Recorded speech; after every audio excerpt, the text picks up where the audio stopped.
Hi friends, आज आपण बनवणार आहोत बेसन पीठ ढोकळा। चला तर बघूया। मी इथे घेतलेला आहे 1 वाटी बेसन पीठ, 1 छोटी वाटी दही, आलं मिरचीची पेस्ट, कढीपत्ता, हिरवी मिरची, लसूण, जिरे, मोहरी। चला तर बनवूया।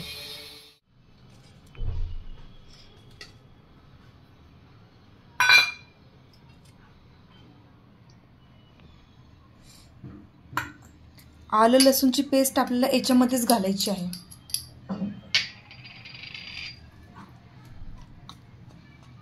मी इथे पाऊण वाटी पाणी घातलेलं आहे आणि आता मी याच्यामध्ये घालणार आहे चवीनुसार मीठ।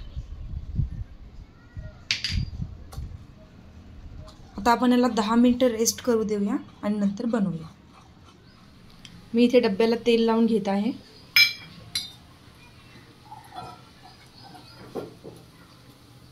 मी इथे 1 चम्मच इनो घेतलेला आहे, तो आता छान ढवळून घ्यायचा आहे। आता हे मिश्रण आपल्याला डब्यामध्ये टाकून घ्यायचं आहे।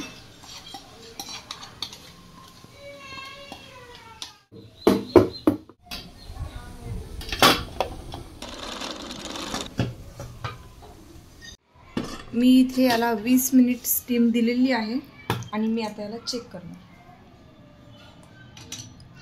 तुम्ही बघू शकता आपला ढोकळा छान व्यवस्थित तयार झालेला आहे।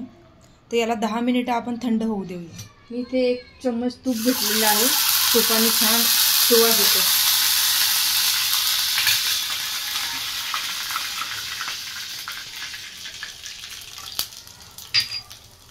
हिंग,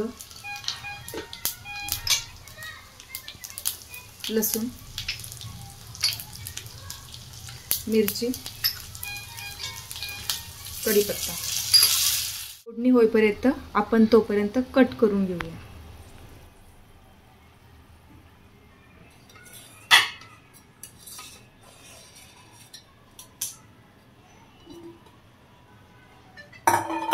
बघू शकता किती छान जाळीदार झालेला आहे।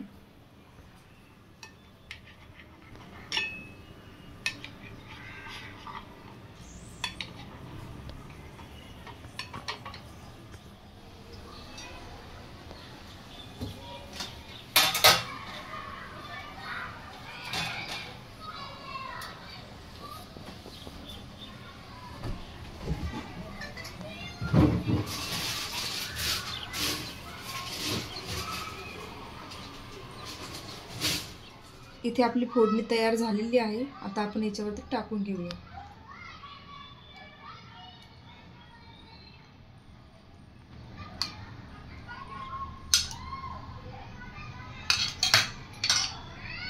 कोथिंबीर,